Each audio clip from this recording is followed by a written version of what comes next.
Hello, everyone. My name is David Michael Siska. I'm a spiritualist medium and a minister in training at the Journey Within. Today, I'm going to do my reaction and my commentary to a video that was brought to my attention. It's called Atheist Dies, Shocked by What She Saw on the Other Side. Powerful near-death experience. Let's check it out. It was a big shift for me as a scientist, all of a sudden have my entire world flipped upside down. I couldn't unsee this. I couldn't unexperience it. I know what a hallucination is like. This is not one of them. Hi, Nancy. Thanks for joining me. I heard you had a near-death experience. Let's hear about it. I was a scientist, a science writer. I did a lot of technical writing. I really didn't believe in anything other than, this physical existence. At the time that this all happened, I was living near Boulder, Colorado. I was on a bicycle in a bike lane doing my errands around town and was hit by a woman driving a very large SUV. She was texting. She wasn't paying attention to what she was doing, blew through the intersection and just hit me broadside. I did manage to... That's terrible. So, please, if you're driving, do not text. My goodness. Get stuck on the underside of her vehicle. And I know that sounds horrible, but it was better than the alternative. I had the experience during that time of being in two places at once. One was still in my body, under the vehicle, and another part of me, which I would call my soul or my higher self, was standing off at a distance, observing the whole thing. The part of me that was still in my body was very afraid, as you could imagine. It really just focused on survival at that point, doing everything it could to stay alive. And then that part of me that was outside of the accident, really, for want of a better term, out of body, was very calm and serene almost, saying this is all going to be fine. So, first of all, that's beautiful. That spirit, intelligent enough to kind of like remove her from that situation. Mavis Patilla actually commented on this phenomenon before during one of our mentor classes, that that the God source will kind of remove you from a situation, or if someone is about to pass rapidly, they will just basically remove your soul from your body so that you don't experience a lot of that pain and hardship. And it sounds like that happened here, but like not to the nth degree. It happened in a way that she could get over the trauma of the situation, which I think is very beautiful. To know that spirit can do that. Don't worry, it's going to be okay. You're going to be okay. I knew the part of me that was under the vehicle, the human me, okay, knew that something had just changed, but I didn't have the time or the ability at that point to really start thinking about it because I was focused on survival. When the paramedics got there, which was pretty quick, that's when kind of both of those aspects of my consciousness merged back into my body. Turns out once they got me to the ER, my spine was basically broken. I mean, I had 9 vertebrae that were cracked all to pieces. One of them was almost completely blown apart. They stopped counting fractures at 100. Most of the damage was to my neck and my spine, all up and down. Luckily, I had a helmet on. I would have probably died had I not had a helmet. So in the ER, everything was cool. I mean, I didn't have any experiences there, but I did have to go into surgery a few days later just to repair, all the damage in my spine so that I could walk again. This happened on a Friday, so I was in, ICU over the weekend, and then I went into surgery on Monday afternoon. And as soon as the anesthetic was put into me, I coded. I had no blood pressure, no pulse, my breathing stopped. And then I found myself on a hillside sitting up and like, wait, this is not where I'm supposed to be right now. And so I knew right then something was up. I didn't know what it was right away, but I remember that I was in surgery. I remember I was really badly injured. And so what am I doing? Standing up on a hillside looking out over mountains and forests, and it's beautiful. Don't get me wrong, it was amazingly beautiful, but I was confused really at first. You know, time in these NDEs, I'm sure you've heard and your audience has heard, we can't really equate time here to time on the other side.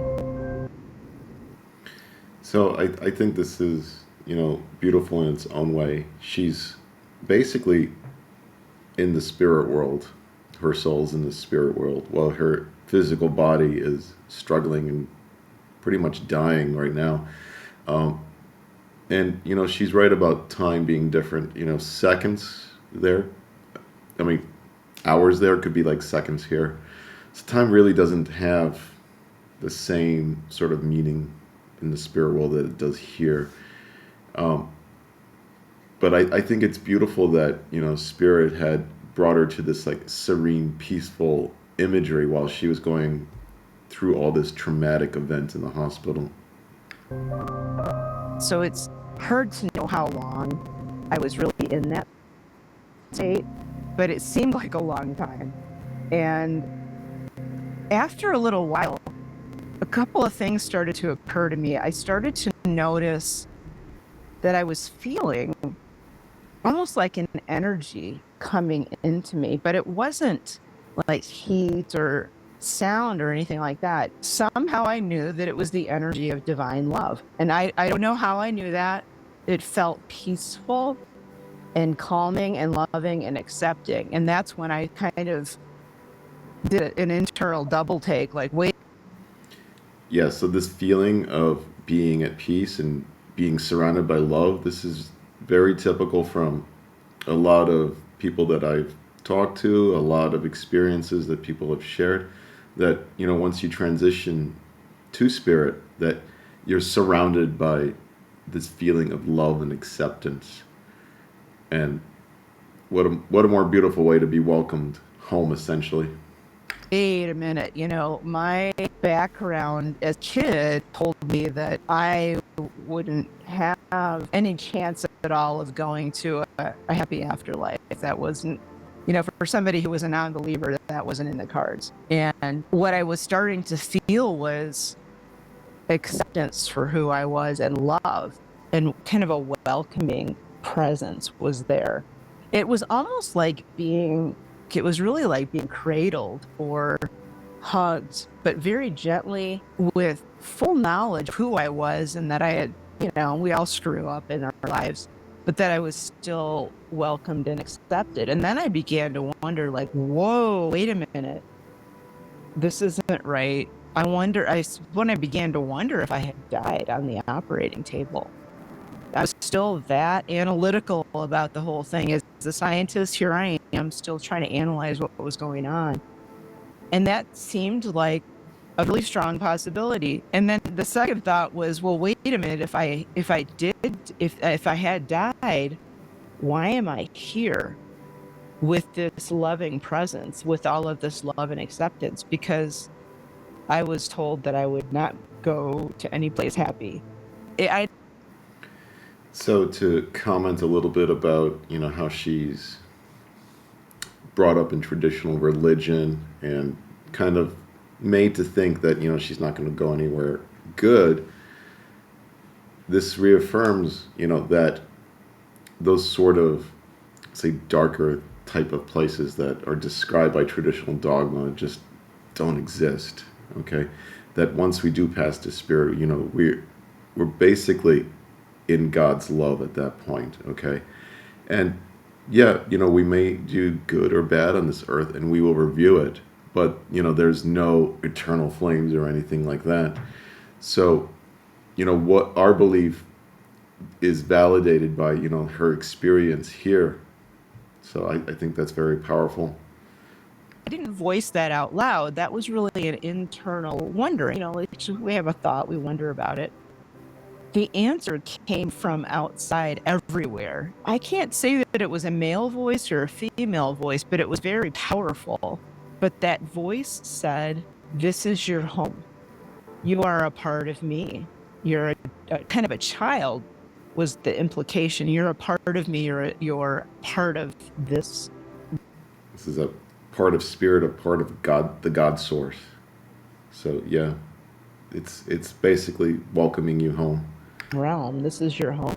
Welcome home. And I still kind of get choked up about it because it was so loving. And when that voice came and said that, then I realized, oh my God, now I remember that earth thing. That was just a temporary existence. And this really is home. And I remembered that this place, this state of being was home. This state of consciousness was home for our souls. And I just wept. I felt like I was weeping or crying. It was just so powerful and moving. And finally, there was what felt like a female presence. So this is, if you've done meditations with me, this sort of like feeling that, it's familiar, you're among people that you know. This is very, very common in spirit. We may not have actually known these specific spirits or entities here, but we've known them from when we were in the etheric. Presence kind of come into the area of where I was standing.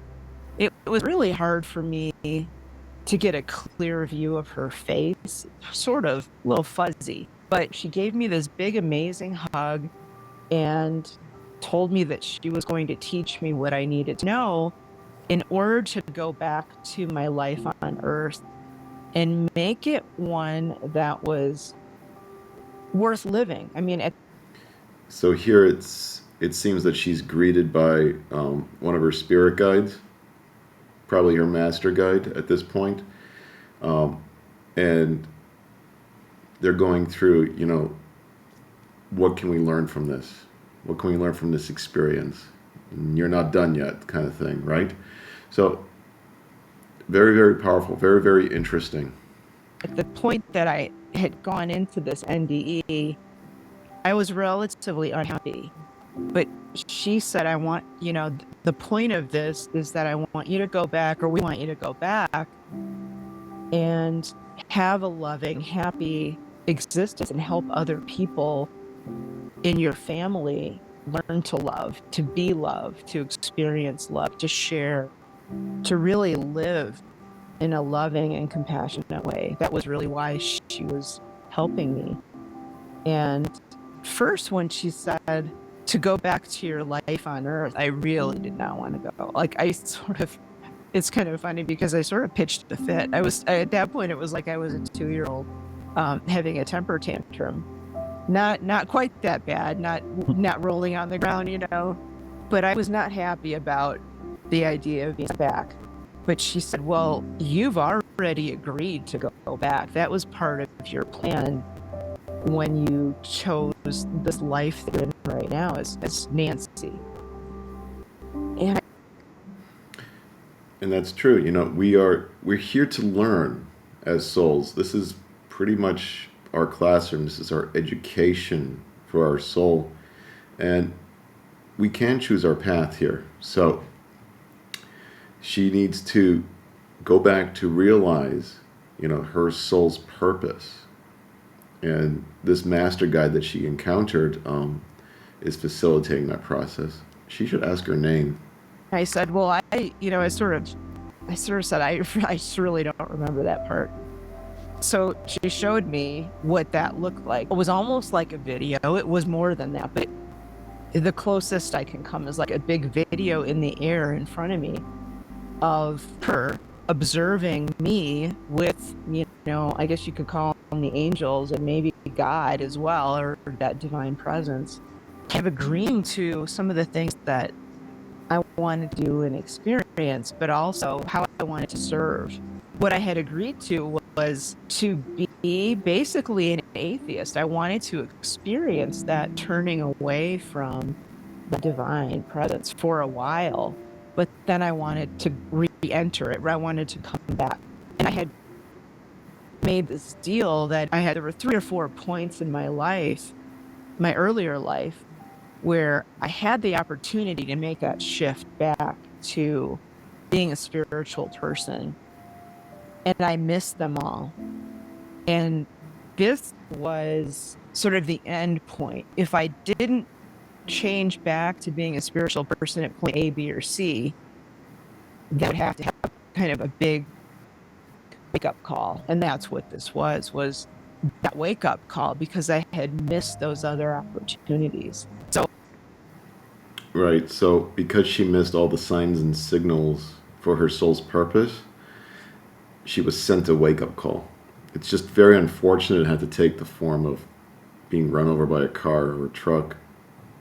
when I saw that, I realized, well, okay, I do remember that now. I sort of did already remember it. It was really just being obnoxious. Because I really didn't want to go back. Right.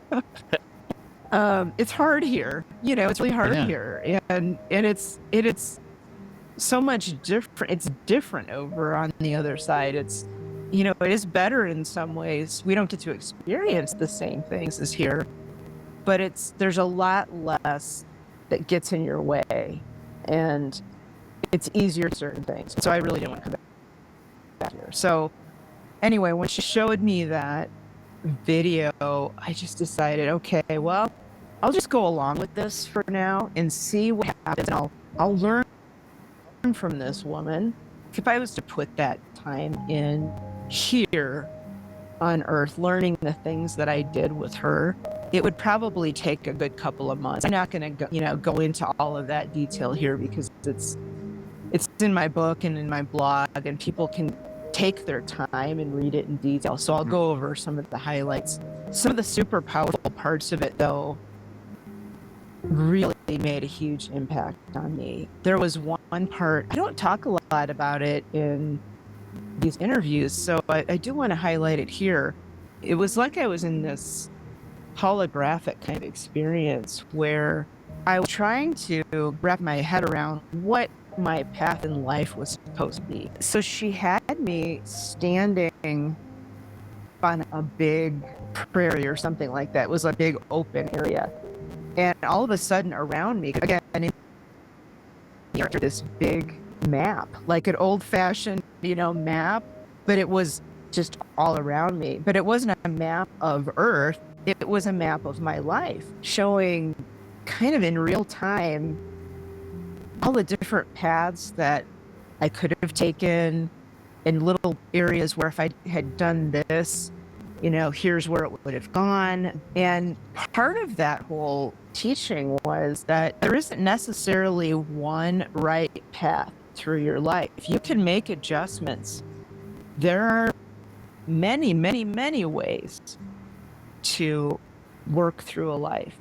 It was powerful to see that huge kind of visual representation of there is no one right path. No matter what you do, it's a choice, and you can adjust and make changes and really have amazing experiences and learn a lot, no matter what path you take.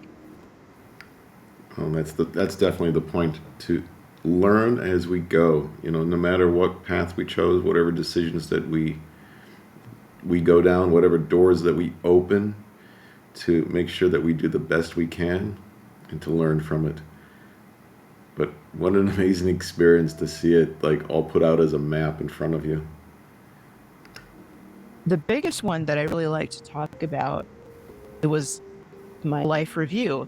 I was taken to this big, beautiful pond, and it looked like it was kind of up in the mountains somewhere. My whole NDE was like I was out hiking in the mountains. That's what it was like. That's where I like to be. They took me out in the mountains, and she asked me to just sit down at the edge of the pond and touch the surface of the pond and see what happens. And by the time... Yeah, so the life review is where we go back and we review, oftentimes, with one of our spirit guides, all the good and bad that we've done, and how either it's positively or negatively affected, those around us. And the point is not to punish. The point is not to do anything negative to us at all, but the point is to educate, to learn from it. So this is, I assume, what she's going into now, a life review. I was really weary of lessons. I just wanted to be done with it.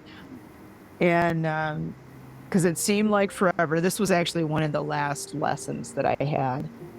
And she put her hands on her hips and she said, "Would you just do it, please?"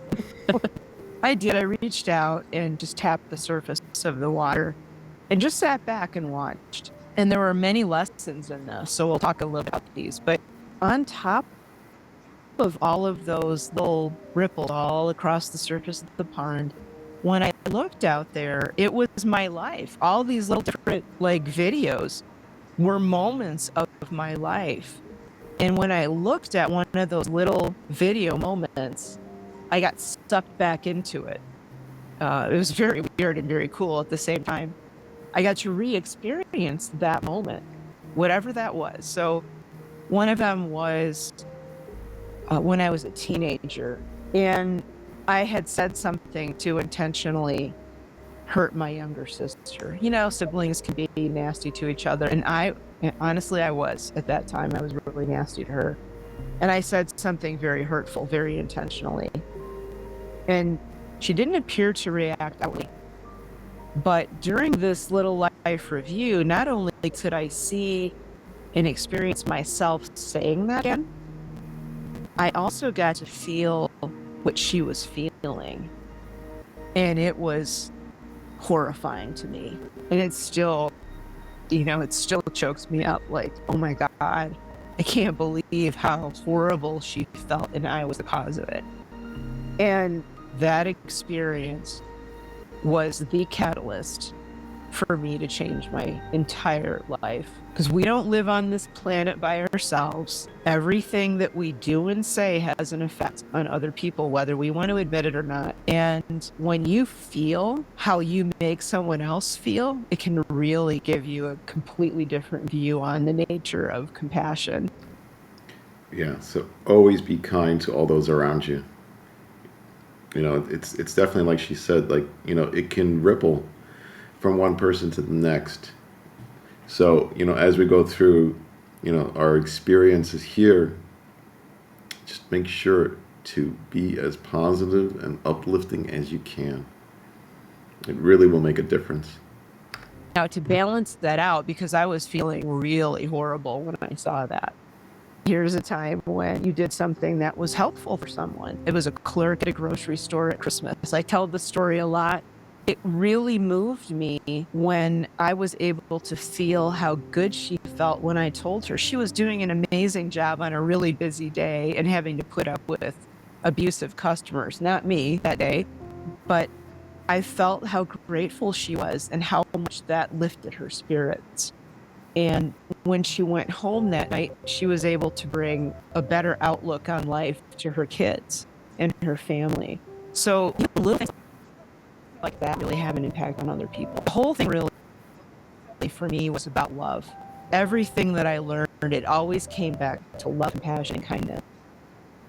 It's really all about back here and being love as much as possible, including to ourselves, because a lot of us, it's easier to love another person or to show kindness or compassion to someone else, but we tend to beat ourselves up. And so that's we're supposed to be bringing that into our own lives.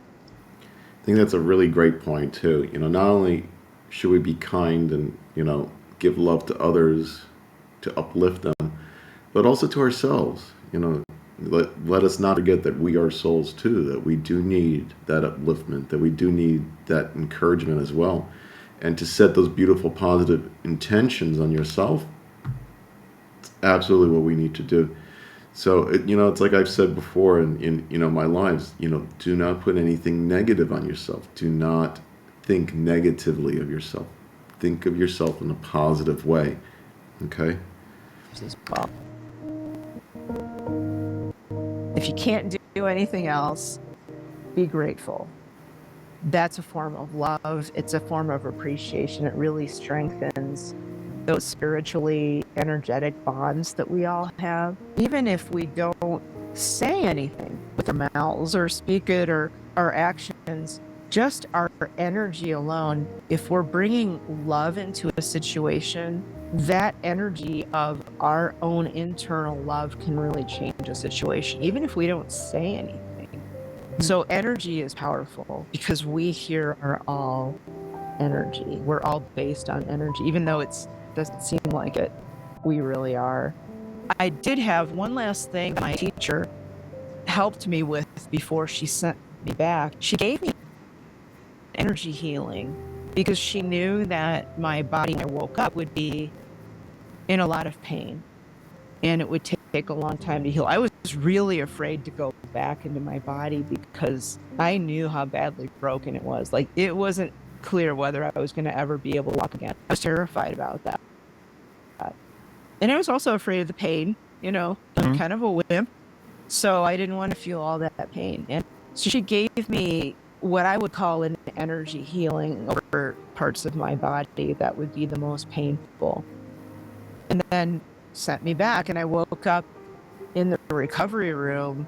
I think that's interesting that, she was receiving a healing from spirit. And this is something that, Mavis Patilla would also talk to us about, that, healers in the spirit world will often do healings for us, as it's necessary or as we give them permission to do so. I think it's beautiful, like she's giving all the love that she needs and encouragement to move forward, but also a boost of healing. It was actually, now in hindsight, it was kind of, it wasn't at the time. I was just angry as hell at the time. Yeah. I literally woke up kicking and screaming, like top of my lungs, screaming to go back. Wow. And the nurse was, they had a nurse there with me as they were waking me up, and she's like doing a double take. She ran and got the doctor because they thought something was really, happening medically during that time. So she ran and got the doctor, and I'm just babbling and yelling, like, just send me back. Just go back. So they're looking at me like, what is this? So that, it took me a while to really calm down, and I kept asking for my friend, my teacher, and they had no idea what I was talking about. They thought it was the woman that was waiting in the waiting room for me, my friend. They brought her in. I'm like, no, that's not who I'm talking about. That's not who I want. I'm the one that was with me when I was dead. And they're like, what are you talking about? So it took me a bit of time to really calm down from that. And for the next 12 hours, I really didn't sleep. I was just thinking about what happened, and I was afraid to tell anybody because I imagined they were going to lock me up in a psych ward. That's right. Really what I was afraid of. And I thought maybe I needed it because I didn't think what this was. So the next morning, one of the chaplains came in, and you have to kind of realize that when I was brought into the hospital, this was a Lutheran facility at the time, and I refused chaplain service because I told them, look, I'm an atheist. It's cool for you to be here, but I really don't want to see a chaplain. And they honored that the whole time before the surgery. She walked in that next morning, and I literally said, oh, thank God you're here. Wow. Because I don't know what to do with what happened. And so she was close to an hour with me talking about that I had died, and she wanted to hear as much as I could tell her. I told her as much as I could. You have to keep in mind too, at the time I was refusing pain med, so I was not like flying high on anything because I was refusing it. I was only on Tylenol at the time. I think that's incredible that she had undergone such trauma and then she's refusing painkillers and only on Tylenol. I think that's an attestament to the healing that she received while she was in the etheric with spirit. But wow. which in hindsight crazy, but that's all I needed. The reason I was refusing anything else was I didn't want it messing with my head. So I was really lucid. I want people to understand I wasn't like hallucinating or anything. I know what a hallucination is like. This is not one of them. And she said, what you had was what's called a near-death experience. And I want you to understand it was real. So I was super lucky. I was one of those few near-death experiencers at that time who was lucky enough to have someone right there explaining to me what had happened, that it was real and that I wasn't crazy. That was a huge gift. If I hadn't had that assistance right away, I don't know that I would have talked about this with anybody else. It was a big shift for me as a scientist to all of a sudden have my entire world flipped upside down. I wanted it to go back to the way it was, but I knew I couldn't unsee this. I couldn't unexperience it. I heard another interview that you did where you talked about a spiritual experience that you had right before your father died. Yeah. Can you share that? Yeah. This was about a year before he passed. He was a big hunter. He loved hunting. He loved fishing. And he was bound and determined to go hunting. He's so ill and so frail. He can barely walk, and I'm like, this is not a recipe for, a good day. And so I volunteered to take him out and just make sure he was okay.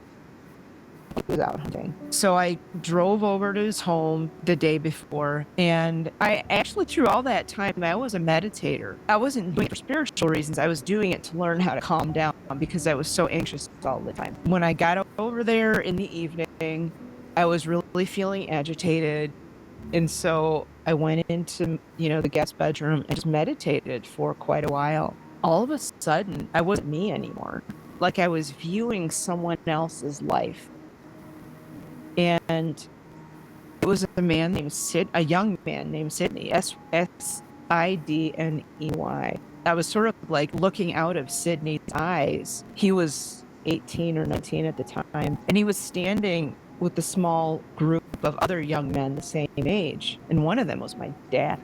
And Sidney and he were really good friends, and Sidney kept calling my dad Willie, and my dad's name was, we called him either Bill or William. I called him Dad, but everybody else usually called him Bill or William. I had never heard anybody call him Willie, ever. I didn't know who Sidney was. I'm sort of watching from Sidney's eyes this interaction that he had with my dad as a teenage boy. And he kept calling him Willie. The other boys didn't know it at the time, but Sidney had. It definitely sounds like during her meditation, she slipped into, being a mediumistic experience. She's definitely being impressed upon by this spirit of Sidney here. Had just volunteered to go into the army, I think it was. Well, Sidney, he didn't get drafted. He volunteered. He went off and fought in Vietnam. And here I am watching all of this. But then there's a point at which a couple of years, after he left, that I'm watching Sidney in a firefight, and it was bad. I don't know that it was napalm, but it was like something like that. The trees were on fire, and there were gunshots all over the place. And Sidney was with his squadron, and they were trying to go somewhere, and he was trying to help his squadron get to where they were going, but he died. At that point, I knew Sidney was giving me this experience, and he told me directly. It was like all of a sudden I disconnected from it, and he said, "Tell Willie I'm sorry that I didn't come back." And because he knew I was his daughter, and I was just watching all of this. So this next morning, I didn't tell my dad that night. I went out and sat and watched TV with them. Yeah, it's definitely a message that her father at that time really needed to hear. So I think that's beautiful that Spirit came in through her meditation like that. My parents and went to bed because I knew it would freak my mom out. So I didn't say anything in front of them. But the next morning when my dad was getting ready to go hunting and we were putting the gear in the truck, I took him aside and I said, Dad, who's Sydney? He literally stood back and his eyes got really big and he said, how do you know Sydney? And I said, well, he came to me last night. And he told me he was sorry he didn't come back from Korea. And my dad, I'd never seen my dad cry. He was crying. And it took him a while to compose himself. And he said, that's right. Sydney was my best friend when I was young. He was a little bit older and he went off to Korea and died. He never came home. And I said, he wanted you to know he was sorry. He couldn't come back. Wow. Yeah, and it's, as you can tell, it's still really powerful that we can have that connection. Sydney really wanted my dad to know that he loved him as a friend. And he wanted him to know how sorry he was. And he was able to do that, you know, through me. And I didn't know what the heck I was doing. Like, I didn't really know what I was doing. I was just in that place and receptive and passed along the message. And I don't know how it affected my dad. He was a very quiet guy, but he did thank me for that. And we never talked about it again. You know, and that's what we do as, you know, spiritualist mediums, is we serve spirit and we pass on their messages. And at this moment, she was serving spirit and she delivered the message that her father needed to hear at that point in time. So quite amazing. He didn't want to go there. Yeah. It really helped him. But I think it helped him because I think he knew at that point that he wasn't going to make it out of this cancer thing alive. Didn't you also hear music shortly after he passed as well? About a year later, my dad passed. And the moment that he passed, I was asleep. He died at like 4 a.m. I was asleep and I woke up and I could see him at the foot of my bed. And I knew he had just gone. And he was there for just a few moments. He didn't say anything. I think he just wanted to say goodbye. And then he just sort of like disappeared behind a curtain. It was really kind of bizarre. Yeah, so oftentimes, you know, when spirit passes, you know, we have to know that they're at peace and they're okay. And they know that as well, but they are very concerned about us. So, you know, I'm not surprised that, you know, as he passed, he tried to say goodbye to her. He probably didn't have enough energy or power to completely do so, but he made his presence known, which in itself is all about love again. It's beautiful. And then that's when I called and said, you know, Dad's died. So I drove over there with my partner at the time. As we walked up to the front door of the house, I reached out to grab the handle and open the door, and I was like, heard music. And it was not human music. This was angels singing divine music, like beautiful choral music that we can't produce here on this planet. And I couldn't hear anything else. It was so powerful. And I turned to my partner, do you hear that? He's like, what? Because he didn't hear it, I did. And along with that music, I felt and almost heard utter joy, my dad's joy, and a welcoming. And thought maybe, just maybe, my brother and my mom had put on some, you know, orchestral music or something to kind of calm things down. They didn't have anything on. And I'm walking around listening to this music, and I knew my dad was okay. I knew that just for that moment, I had a little brief, like, little glimpse of the spiritual realm again, and then I shut it down hard because it didn't fit into my scientific worldview. But for that moment, I knew this reality was much bigger than we think it is. When I had my NDE, I heard that music. It was incredible. Like, you can't describe it. It's just indescribably beautiful, and I almost can't listen to human anymore. But it was so powerful. But there are a lot of people who have. I've heard a lot of people describe this before, and from what I can gather, is it's very similar to something called Structures from Silence. Okay, so that's an album called Structures from Silence. And people said that the sound that they hear in the spiritual world is very similar to that album. You could probably search that on YouTube. Have these shared death experiences. About a year after my own NDE, my physician, I finally got up the courage to tell him what had happened. He admitted he has shared death experiences all the time at the hospital with his patients. He said at least once a month. He personally does with he attends a lot of people in the last days of their lives in the hospital, and he says, "Yep, this happens all the time." What? And doctors don't like to talk about it. Most doctors still don't want to talk about it because they don't really know what to do with it. He's like, "I think it's the coolest thing in the world because it means that we survive. You know, our consciousness survives." So it's really powerful. Thank you so much for doing this. How should people like reach out to you? Yeah, you can. So I think that's beautiful. And it's a reminder that we never die and love never dies. Quite an impactful video. This was a really good one. I really enjoyed this. I hope everyone else enjoyed it as well. Pretty much everything that she's experienced, my former mentor, Mavis Patilla, has mentioned. And even I've seen a lot of the imagery that, she was describing throughout my readings and conversations with people. So I believe that, what Nancy here, experienced to be absolutely the truth. Okay. She went to spirit. She got a wake-up call because she didn't respond to the cues.